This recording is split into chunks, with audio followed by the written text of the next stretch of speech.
Assalamualaikum warahmatullahi wabarakatuh. Perkenalkan, nama saya Mega Astria dari kelas 2A. Di sini, saya akan mempresentasikan asuhan dan pemberdayaan keluarga yang telah saya lakukan pada keluarga Tuan A usia 43 tahun di Kelurahan Kuripan, Kecamatan Ciseeng, Kabupaten Bogor. Yang pertama, saya akan membahas mengenai latar belakang mengenai coronavirus atau COVID-19. Nah, coronavirus ini adalah keluarga besar virus yang menyebabkan penyakit mulai dari gejala ringan sampai gejala berat. Coronavirus disease adalah virus jenis baru yang belum pernah diidentifikasi sebelumnya pada manusia. Virus corona adalah zoonosis atau ditularkan antara hewan dan manusia. Coronavirus telah dinyatakan sebagai pandemi dunia oleh WHO pada tahun 2020. Virus dan penyakit ini diketahui berawal di kota Wuhan, Cina sejak Desember 2019. Pertanggal 21 Maret 2020, jumlah kasus penyakit ini mencapai angka 275.469 jiwa yang tersebar di 166 negara, termasuk di Indonesia. Presiden Republik Indonesia telah menyatakan status penyakit ini menjadi tahap tanggap darurat pada tanggal 17 Maret 2020. Presiden juga telah mengeluarkan keputusan Presiden nomor 7 tahun 2020 tentang gugus tugas percepatan penanganan corona yang diketuai oleh Kepala Badan Nasional Penanggulangan Bencana atau yang disingkat BNPB. Penularan virus corona tidak memandang usia, mulai dari orang dewasa hingga ke anak-anak. Anak-anak juga bisa terkena penyakit dengan nama resmi COVID-19 ini. Di Indonesia, pemerintah pun sudah mengumumkan ada pasien yang positif corona dengan usia di bawah 5 tahun atau balita. Sejauh ini, anak-anak dan bayi merupakan kelompok yang paling sedikit terinfeksi virus corona. Hal ini diduga karena anak-anak mempunyai kelenjar timus yang terlibat dalam sistem imun tubuhnya yang masih bekerja secara maksimal. Dokter-dokter di Cina melaporkan anak-anak yang terinfeksi virus corona sering mengalami batuk, hidung tersumbat, pilek, diare, dan sakit kepala. Kurang dari setengah anak-anak yang terinfeksi mengalami demam. Namun, banyak juga yang tidak memiliki gejala. Selain itu, gejala gangguan pencernaan seperti muntah dan diare juga bisa terjadi, meskipun sangat jarang. Walaupun umumnya ringan, gejala pada anak-anak juga bisa berkembang menjadi shock sepsis dan acute respiratory distress syndrome atau gagal napas akut yang sangat berbahaya.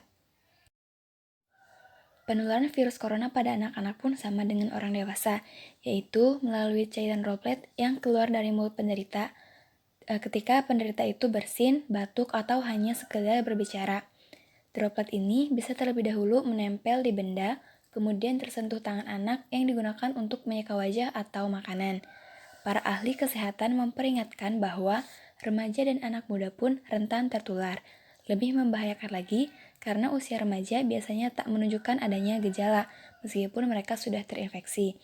Ini sangat berisiko lantaran mereka bisa menjadi penyebar virus atau menularkan kepada orang lain yang lebih tua, apalagi mereka memiliki mobilitas yang lebih tinggi. Bahkan, pemodelan terbaru di Cina menunjukkan bahwa pembawa virus tanpa gejala mungkin bertanggung jawab atas penyebaran awal yang cepat atau super reader.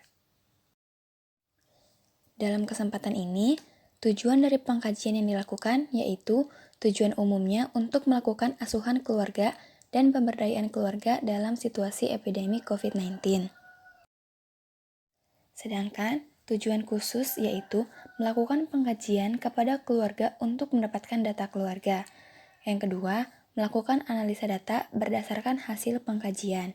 Yang ketiga, mengidentifikasi masalah dalam keluarga berdasarkan hasil pengkajian. Yang keempat, melakukan intervensi sebagai upaya asuhan dan pemberdayaan keluarga dalam menunjang kesehatan ibu dan anak dalam situasi epidemi COVID-19. Yang kelima, melakukan evaluasi terhadap intervensi yang telah dilakukan dalam upaya pemberdayaan keluarga dan menunjang kesehatan ibu dan anak dalam situasi epidemi COVID-19. Pengkajian mulai dilakukan pada hari Sabtu tanggal 4 April 2020 sampai dengan hari Minggu tanggal 5 April 2020.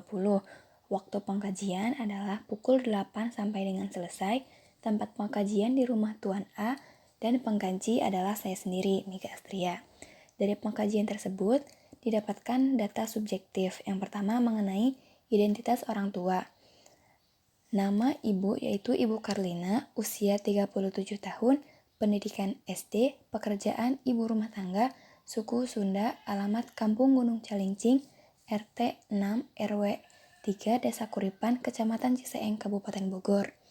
Dan untuk ayah atau kepala keluarga bernama Ajat Sudrajat, usia 43 tahun, pendidikan SD, pekerjaan wira swasta, suku Sunda, alamat Kampung Gunung Calincing, RT 06 RW 03, Desa Kuripan, Kecamatan Ciseeng, Kabupaten Bogor.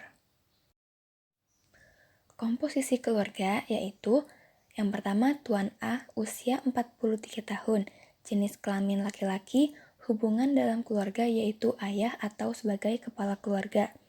Pendidikan SD, pekerjaan wira swasta.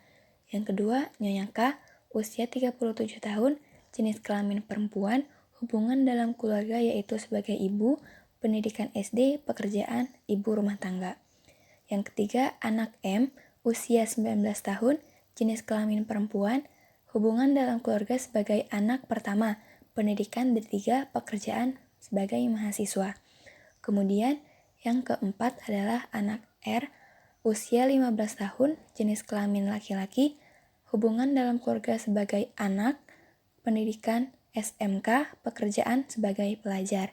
Yang kelima yaitu anak K, usia 6 tahun, jenis kelamin perempuan, hubungan dalam keluarga yaitu sebagai anak, pendidikan PAUD, pekerjaan pelajar. Dan yang keenam adalah anak F, usia 2 tahun, jenis kelamin laki-laki, hubungan dalam keluarga sebagai anak, pendidikan belum sekolah.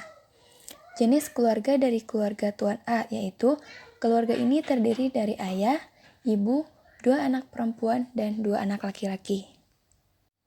Untuk genogram bisa dilihat di slide. Tuan A menikah dengan Nyonya K. Tuan A dan Nyonya K memiliki 4 orang anak. Yang pertama yaitu anak M, yang kedua anak R, yang ketiga anak K, yang keempat anak F. Dan keterangan bulat itu adalah perempuan dan persegi panjang adalah laki-laki. Untuk keadaan rumah, yang pertama denah rumah. Nah, denah rumah Tuan A itu ada halaman depan dan juga halaman belakang. Nah, kemudian ada teras, kamar, ruang tamu, ruang keluarga, kamar mandi, dapur, dan juga ruang makan.